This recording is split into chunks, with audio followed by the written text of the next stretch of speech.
Hello, everyone. Welcome again to Leaders Uncut. And today it is my great pleasure to have with us Andrea Simon, who is the CEO of Simon Associate Management Consultants.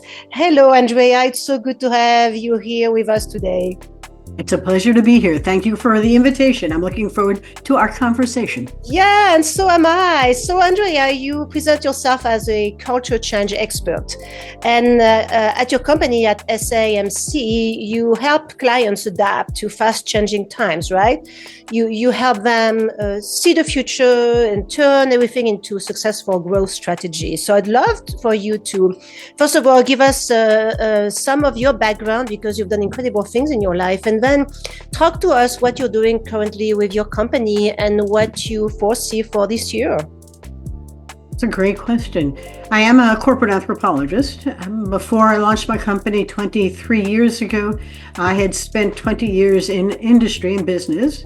I was an executive at several banks. I was an EVP of one, an SVP of another, and I was an executive at two healthcare systems, all of which were going through business environment changes. The banks were all going through deregulation, and the healthcare was all going through managed care.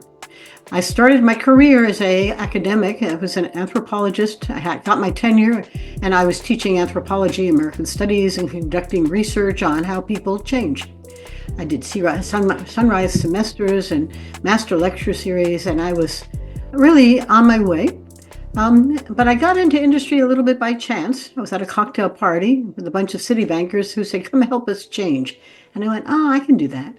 And so that led into a really interesting career, understanding the difference between studying how people change and actually helping to change. And they are not the same. It was fascinating. Since I launched my business, however, I've really stuck to the positioning of our company around helping others understand why change is painful and how a little anthropology can help them see themselves and the world in a fresh way. And I really do think that stepping out, pausing, looking at what's going on, and not being so wedded to the way we do things here can be a wonderfully refreshing reminder that the times they are changing. And you can fight it or you can begin to adapt to it. And our job is to help you do just that. Does that help? What a great, very refreshing positioning that is actually very rare out there. I've never seen any company do that because, like you say, it is critical nowadays. I think more than ever, of course, we've always had to change. But because of new technologies that are coming at us at the speed of light, the ability to adapt, to pivot is critical nowadays, right? That's right. Yes. The challenge for humans is that our brains and our bodies are really designed not to change.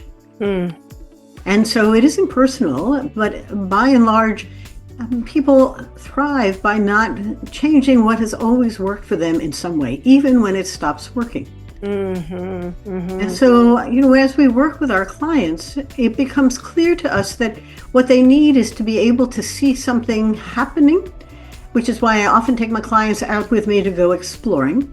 I tell them, I can tell you what I see happening in your markets, but unless you hear it, you're not going to believe it. So we go onto the company manufacturing floor, watching them use the equipment that a company has designed. Or we go out to a client and we listen to their story about how they're selling their product or not. And in healthcare, I spent lots of time in hospitals, really spending time in the lobby with patients, with staff, even in the cafeteria, just listening to the conversations about the challenges. Right. And what you begin to understand is that people really do go-arounds and do-overs and try to avoid problems without really addressing them. But often, if I can help them turn around and see it as if they were a patient, perhaps they could understand it better and understand what they were missing. I'm always fascinated. The first things people do when they hire us is tell us, "Well, we don't do that." I said, "I know. That's why I'm here, because we should maybe take a look at what you should do. And maybe it'll open up opportunities for you, because Times they are changing, as Bob Dylan sang to us. That's very true, but it is sometimes a scary proposition to face yourself and realize the amount of change that you have to implement in your life. And I think what's going on right now too, and maybe you can witness, you do witness this, and you can talk about this, but I think people are shifting their priorities. And especially when I say people, you also see now a lot of women rethinking the way they want to be present in the business world and how they are seeking maybe a better balance between work and personal life. Is that something that you witness? Well, there are two themes in what you just described. The first is I love the McKinsey research. Sometimes I don't, but I do love their research on women in the workplace. And the work that came out in the last 2 years showed that many women had reached a point in their careers where they got frustrated. Mm-hmm. And there's a wonderful book by a band of sisters coming out of PepsiCo. I'm looking at it on my bookshelf here. You Should Smile More. And the microaggressions and the things that they're experiencing aren't particularly encouraging for women. Women of color, women of different sexual backgrounds, anything that makes you different. And what they begin to do is leave corporate. And the number of women who started their own businesses, joined smaller companies. I mean, it is a time for discovering what you really want to do. A friend of mine was a woman in one of my books. She left the large law firm she had been with for her whole career because she got tired of being the only or the first or the woman who got dumped on for many things that the guys didn't think guys do. And so she formed her own company and is doing extremely well. Her clients all came. So there's a time and a place for who we are and how we operate. I do think that I am working on an event in March in Washington, D.C. of entrepreneurial women who have created companies with purpose. And we've brought together now, we're up to 50. And these women are fascinating because they are profitable businesses, successful, but they all have a very philanthropic arm to what they're doing. And they don't want to just be profitable, they want to be purposeful or significant. So to your point about women are rethinking, that always makes it sound like it's a bad thing. But I find that when women pause for a second, perhaps men as well, and step back and think about what they're doing in a new way, and I do think that talking to each other and forming a community, a bond, makes you realize you're not an isolate or an only. You're part of a larger movement where it is not sufficient to be successful. You also have to be significant. And I do a bunch of podcasts myself, and I think that some of the themes that are coming through is that the new leaders for tomorrow are thinking exactly that way. It's important to be profitable but purposeful, to be, to have substance and significance. Right. And it's more about the community in which we're living, as well as the growing the business itself, as well as giving back and having a legacy.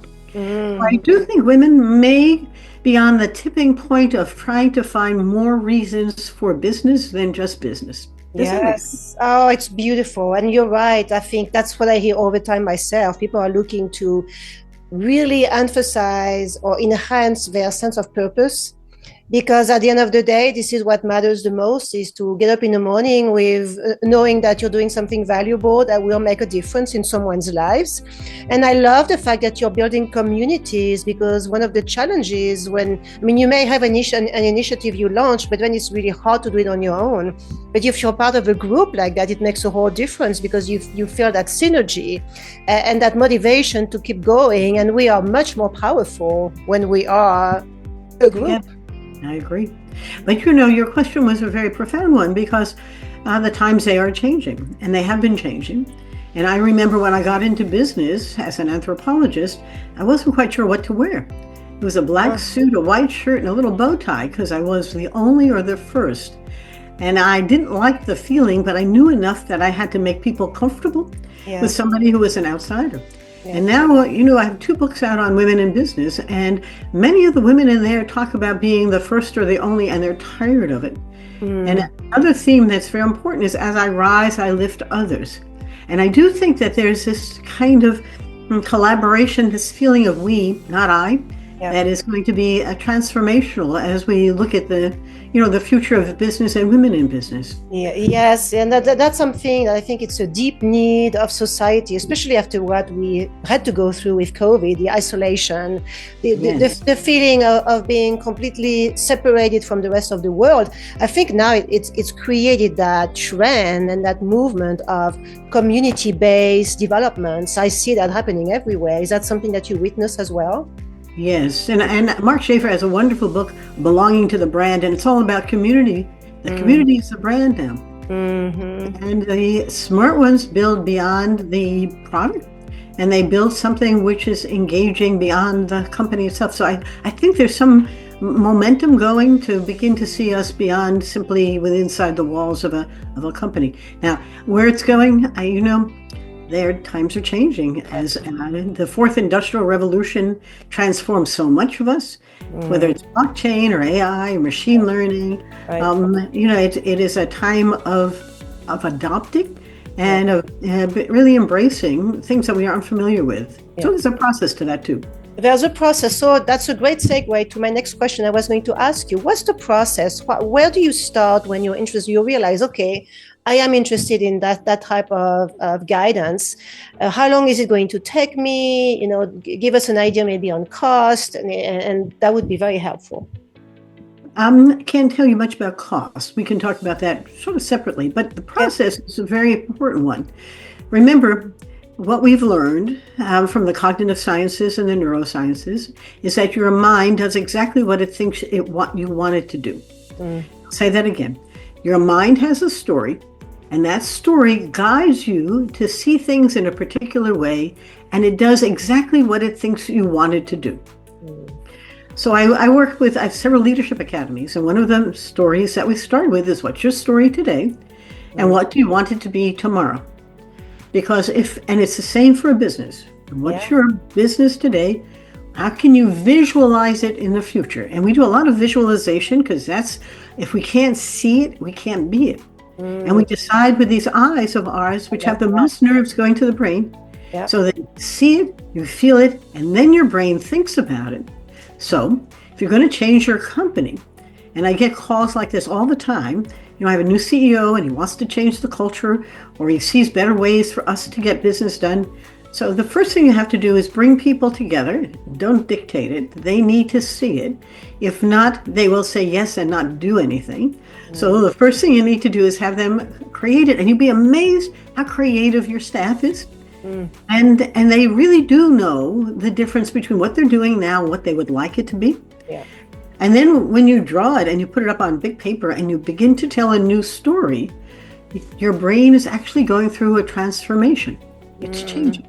Now, as that story begins to develop, you need to have people understand what it means for their behavior. Culture starts with behavior. So if you want, for example, I worked with a cement company down in Mexico, and they wanted to become more innovative and collaborative. They made excellent cement, but they did it in silos. And they couldn't hold on to their new hires. Nobody wanted to work there. And what the youngers wanted was a different kind of business model. They wanted one that was a team. They were soccer kids. And they understood how together we could do better. But what's so interesting was that, okay, we want to be more innovative and collaborative. How? And that's where the work begins. So every time you hold a meeting, think through who should be at the meeting across your silos. When you make decisions, think about how it's going to affect everyone else along the silos. Now, I've heard of companies, and I've met them, that have 30 people at meetings, nothing gets decided. So this is not an excuse not to get decided. You can't keep postponing decisions. You need to make them. But you need to think about how we're going to collaborate as opposed to be competitors. Innovation is always wonderful. I worked with a healthcare system that wanted to become more innovative. And I said, so does that mean you're going to allow nurses to change doctor prescriptions at the bedside? No, we can't do that. Okay, then you're going to change the way the beds are changed by the housekeeping. No, that's not the way we do it. I said, okay, so now you're going to change your emergency department, processes so you can have better throughput. Well, that's not the way we do it. I said, so on the one hand, You say the word, I want to be more innovative. And on the other hand, anything that would change is frightening. Yeah. So what would be a good innovation? And then that's when they realized they weren't quite sure. Yeah, I mean, I see that too often. Oh my God, I mean, it's a terrible thing. And especially that people have the awareness of that need for change. Yet they think they have time. They'll say, oh, we have time. It's a procrastination because it requires more work, right? Well, it also requires a new story in your mind that has to be shared. Because if you're going to change by yourself, it's pretty lonely and nothing will get done. Yeah. And if everyone isn't on the same story, they're not going to know how to change. So this is like learning a new game. Nobody knows how to play cricket. So we're all going to play cricket tomorrow. Well, where do I start? Yeah. How do I hold that thing? And what do I do when I hit the thing? Yeah. And it's not bad. I often use the metaphor of sports or theater. If you're going to get on stage and perform, you need a new script. You need some rehearsal time. Yeah. Yeah. Use metaphors to make the pain go away and realize, of course, you can do it. If Robert Redford can play different roles, so can you. I love it. The question is, how are you going to learn how to do it? But that's a great idea. This is how people I understand. Hey, it's up after all. Maybe I probably can. It's not that difficult, right? That's right. Yeah. So, Andrea, do you also work with startups? Because I've been working with a lot of startups myself. And the one thing that I have noticed, and I'm noticing that more and more, is this, people are coming together. It's a new company. They all have their roles, yet there's a huge lack of communication. People are not aware of all the intricacies that are critical to be aware of when you launch a company, because you have to be in sync. You have to be consistent in everything you do. So I see a huge disconnect there, and that creates huge challenges for those leaders of companies that have big dreams. Is that something that you witness, and do you help startup as well? I help startups as well, but that's not just a problem for startups. It's also a problem for large companies. Communication, humans are always in conversations. We need to be conversationally intelligent. And so part of that problem, particularly in startups, is that everybody's well-intended. But I truly preach you have to overdetermine success. And so just because you say something doesn't mean someone heard it. Yeah. And they certainly didn't hear it the way you meant it. And once you begin to understand that, now we've got to get some echoes back. Now, I just asked you for this. What does that mean in terms of how you're going to do it? Tell me the story of that, how we're going to change, or how we're going to go market. What are you saying to clients? Well, I'm saying the right things. I said, well, okay, give me a speech. Help me understand what you're preaching to them, so I can understand why they are or they aren't buying well. Right. So for particularly the leadership, do not assume everyone is in the same place you are or has the same purpose or passion you do. And startups are wonderful and worrisome. Too many of them don't make it because, and to your point, because of communication, conversations. And forget about, working in isolates and working remote. That too, yeah. You need to be on that screen if you're going to work remotely. Have a daily huddle. I love daily huddles. And in that huddle, it's tell me good things and what's not good, what I have to work on. And make it a communication huddle so that we can address the challenges you're facing and move them along. But I do think that what you don't want is another pandemic that forces you to change, right? Yeah, that's so very true. So very true. But I love that idea, the daily huddle. That's a great idea to stay in touch too. But that I think is critical. And to your point, a lot of companies don't make it because they work in silos. Yes. And what that does too, I think it also it creates a devaluation, because I've been in that position many times where I work with a new company, but I feel like I'm not heard, or I feel like I'm not considered as a critical element in the company, that I'm just something that is being used for a purpose that is not clear to me.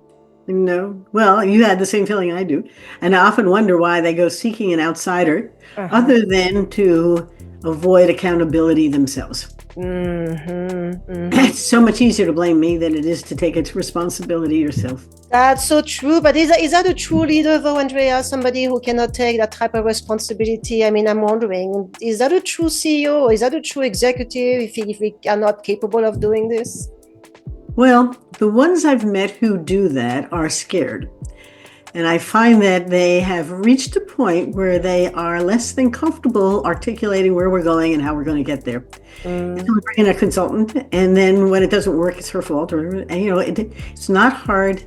I had a client who brought in a very large consulting firm, and they brought in, a dozen people, and they all worked hard for, 3 months, and then everything stopped the day they left. And it was so much easier to blame them than it was to realize that you didn't do it. So a part of the reason you have a consultant is for fresh ideas from an outside perspective, and use them wisely. Tap your brain and to what you've seen elsewhere and how you can help us, and have an open mindset. There are growth mindsets and fixed ones. And if you don't have a growth mindset, anything you and I say becomes dismissed immediately. Yeah. And it's just much easier to dismiss us. Check off a box. I did it, but it didn't work. Yeah. Yes. Believe me, I get that. I totally understand. Yeah. So companies have to reboot somehow. They are now facing an inevitable reboot. Yes. And a lot of them, of course, are trying to adopt the change as best as we can with implementing new strategy. So how long typically does that reboot take to find themselves in a place of stability? How does that work? What's the timeline? Well, I guess it's a good question. If the leadership, if you're broken, and the revenue is having real trouble. My first book, On the Brink, A Fresh Lens to Take Your Business to New Heights, has 8 case studies in it, and they were all stuck or stalled. And as I look back on them for that question, it didn't take long at all. 3 months, 6 months, they were stuck. There was no more revenue, the clients had left, new products weren't being adopted, crisis. And that is a catalyst for moving faster. You don't have a lot of choice. You can't sit on your laurels and hope it recovers. Yeah. It's something the market's telling you. And I enjoyed writing that book because each one of the stories was meaningful in different industries, because it didn't matter what kind of industry it was. Now, I've been working with a healthcare client for a number of years now, like 7. And the transformation continues to take place. And it's a very large system. It's very hard to move all the parts at once. The pandemic created some movement, not because they wanted to, but they had to. So you can see what an extreme catalytic moment can do. Now the question is, how can we incrementally improve it and begin to have... Now, I do think one of the things that I really do love is data. In Anthropology 101, the professor said to me, remember, out of context, there's no meaning to the data. So you can do anything you want with data. But if you want to move, make sure you have good handles on what's the data telling you now. And as you move, what's the data telling you as you progress? Because if you don't have an external mirror of good metrics, you'll just listen to the latest anecdote, and everything will be a one anecdote here and one there, and that's not a pattern or a process. You need much more enterprise information, even if you're a small company. And you've got to see all the parts in its proper perspective. I used to teach an online program for healthcare executives called Your Data's Talking to You, Can You Hear It? And it was all interesting because they had an abundance of information, but not much insight. Right. And then insight and data, it's so important. But like you say, you have to know how to read it and then understand it, and comprehend it, and then implement it. Right. So that's a whole next project. That's great. So I'm fascinated by what you're doing. And anthropology, psychology, this is so important in everything we do every day.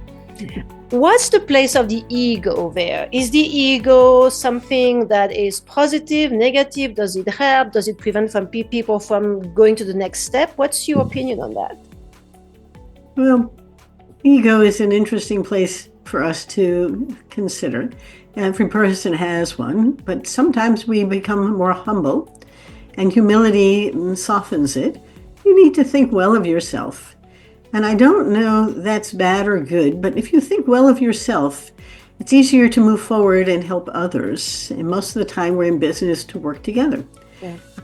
But if it's all about I, the brain really fights it. The amygdala creates a lot of cortisol and runs the other way. And that's why when we teach conversational intelligence, the work of Judith Glaser, and the power of we, you begin to realize that if you can think about us, we, your brain creates dopamine and serotonin and thinks wonderful things and bonds and moves forward together. But if you think about my ego, myself, it's all about me and I, and you are a commander about I tell you, the people who are listening for direction, their brains just protect them. And they create different kinds of chemistry in the mind that says, okay, let's get out of here. This isn't going to work well for me because it's all about them. Yeah. I don't care whether it's a she or a he. The ego gets in the way of collaboration, coordination, communication, and all good C's that come out of it, because the creativity doesn't come when it's all about you. Huh. I love that statement. Oh my God, I'm going to have to use that again. Creativity doesn't come when it's all about you. That's so powerful. I'm going to use that one. Of You're course, welcome from you, but it is so true. Though. I think that's the one thing that I hope leaders start to understand in a more profound way, because a company is nothing without consistent creativity. That's correct. And every day, we wake up to see how we can improve. Yeah. You don't want to talk about change. Perhaps it's all about doing better. Yeah. And take a good look at your numbers. The trend line going up or down. We work with a lot of higher ed institutions, and I had one community college that went from 12,000 students to 8,000 students. Woo! Wow. And that was falling out of the sky. Wow. And the challenge was that the board of directors thought they weren't recruiting well. And I said, no, demography is your destiny. There aren't any more students. You're taking your share, but let's get into the new world you're in, which is not the old world you were. And so there's a lot of information that can help you make wise decisions, but you need to read it and think about it with purpose and insight. And that's where you come in, because it's so hard when you live your business life or your life every day. You're so close to it. Yes, it's right. really hard to take a step back and have a bird's eye view on your situation, right? I mean, it's I don't know. I mean, doing it on your own, it's a huge challenge. So when you have someone like you that comes in, you really assist people to do just that and create the wake-up call that, hey, now is the time, right? Yeah. And I always love it when I take my clients out to their clients. Yeah, a simple mathological approach is spend a day in the life of your client, your customer. And if we go together, I find that the two of us may be listening, learning, watching, sitting on the phones, understanding the business. Yeah. And when we walk out, we have two different things that we saw. And my client was seeing things through their perspective of what they do and how they could do it better. And I'm looking for all the gaps where there are opportunities that they're not paying attention to at all. Yeah. And I said to one of my clients, I said, we were in two different settings, weren't we? And he said, why? I said, because you saw all the things that fit into your business, and I saw all the things that didn't fit. And he said, you're absolutely right. I said, so where's the growth opportunity? Yes, you can incrementally improve, or you can move into a whole new blue ocean market where you can really blow it up and be an innovator. Yeah. So interesting. Yeah, no, that's great. And that's so necessary. But it's scary when you face what you need to do that you haven't done. I mean, there's a pride. Pride comes into place there too, but you have to realize, okay, I have to put my pride aside. I'm only human. I've made mistakes, but I can fix it now, which is the great thing. You know, there are ways to change things and put things in the right direction. And the brain is so interesting because when they see it, their brain goes, whoosh, whoosh, whoosh, whoosh, and they have a and I watch it, and you can watch their face change from, I'm not sure what you're saying, to, oh, that's what you mean. And each time it happens, I go, so you had a brain moment. It must be fascinating. It must be so exciting when you witness that change and that shift in people after you guide them along the way, right? Well, it is. I had one client, a battery developer, and Mark was a wonderful client. And I went out to meet with all of his clients because he told me I should go. So I did. And I finally brought back a bunch of stuff. And finally I said to him, you got to come with me. Let's go out to one of your favorite clients. Make it safe. And so we did. And the client said something very profound to him. And he's a designer of batteries. And he said to him, Mark, it's not about the battery. I need lighter, longer, stronger power solutions. And Mark's brain had one of those brain shh. And he said to me as we walked out, he said, that's what you've been saying. I said, no, that's what your customers are saying to you. You can't hear it because you don't hear what they're saying. Yes. So you can make a good battery, but that's not sufficient. They want something more than that. And he chose his company. It was enough for him to rethink his business. See, I mean, that's so critical, but yet so many people don't do it this way. So, wow, that's wonderful that you facilitate that. So one more question I have for you before we tackle something else more on some of the ideas of improvement and leadership. But you have leadership academies, right? That you make available. Can you talk about that? Sure. These all started, I gave a talk at a healthcare conference, and one of the chief strategy officers of a healthcare system met with me afterwards, and we had a nice drink, and he said, my CEO wants to create a leadership academy. Can you do that for us? And I said, what do you want it to be? He said, we have no idea. I said, sure, I can do that. And so there they started. I have another client I've been working with in the professional services world. I had another one in the nonprofit industry, and I offer them as small, large, or medium packages, depending what you like. But the ones that I love, they give me staff, and we decide what it is, where they are now. And then we go through a year of learning how to be a leader. And that's a whole new role. Think of it like theater, because I do use the metaphor. They've come in with good management skills, some. And the idea of being a leader is I don't know what that means. I said, well, remember that unless you have good followers, leaders can't get much done. And what kind of leader are you going to be? Are you going to be one that's very collaborative, an entrepreneurial leader that's full of ideas, a market-driven one that's full of results, or something that's rules-driven? And why does it matter at different times in different situations? And how do you shift your conversation? How do you understand what's going on so you can shift your styles? And how does feedback and feed-forward work? Your job is to grow your folks. A leader's job isn't to simply know more and do more, but to help his whole team rise. Now, how do you do that? How do you enable and facilitate, educate, and understand their shortcomings? You have a big role to play in an institution that's looking for its leaders to lead. We talk a lot about conversational intelligence and visual leadership.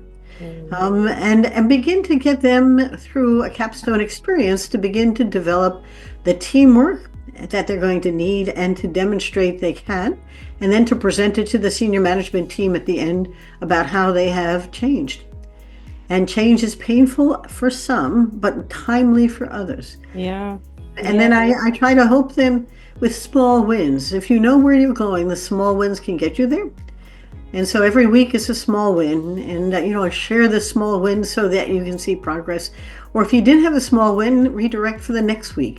But if you know what kind of leader you need to be in your area, or what you would like to become for a future one, then we need to begin to learn new skills, just like actors. Right.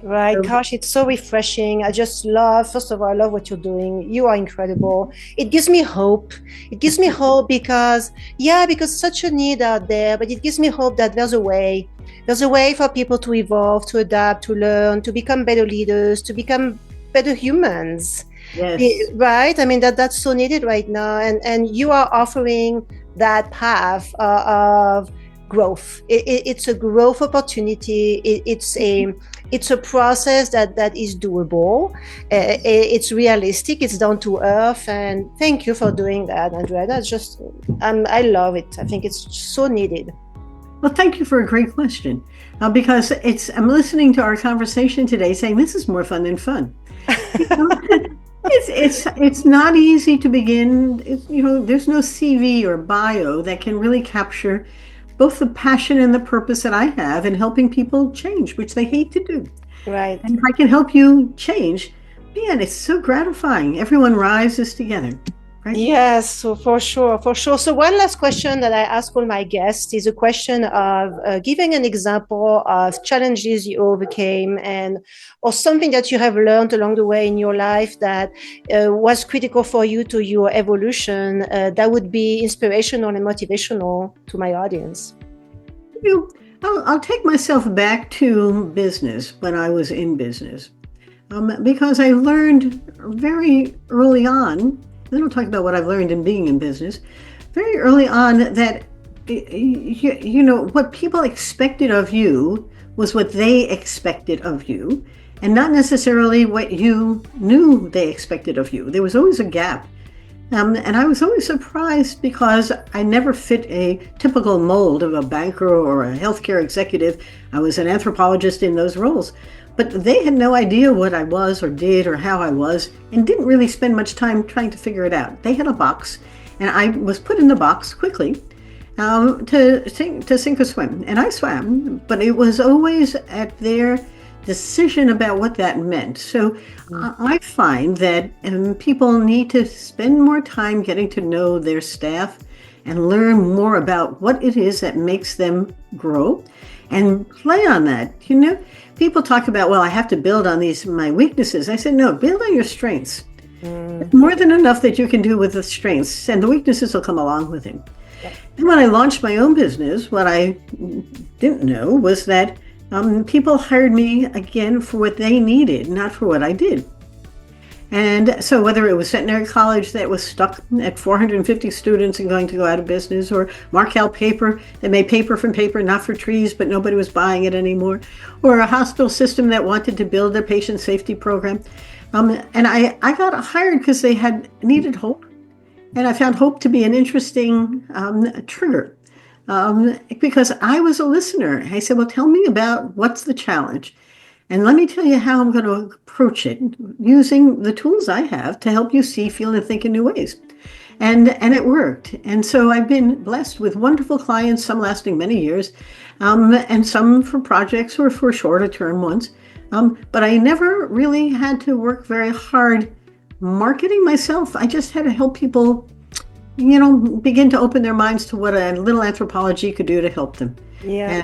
And I love the writing of the books. I've had 3 books out, and I've done 500 workshops and many speaking engagements. I have clients in India and Mexico and Canada and the US, and I like the variety. But I also know that regardless of where people are, change is not something they look forward to. And no, no, they don't, but they have to find somebody like you that guides them. And I think the one thing that I see in you that it's probably critical in your success and has been all of your life is that you care, you truly care. Thank you, I do.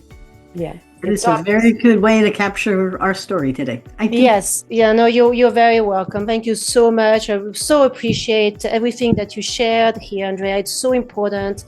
I'm sure leaders will hear it and hopefully remember it and connect with you. So what's the best way for people to get hold of you? Well, LinkedIn is everyone's favorite, business directory, and I'm certainly on LinkedIn.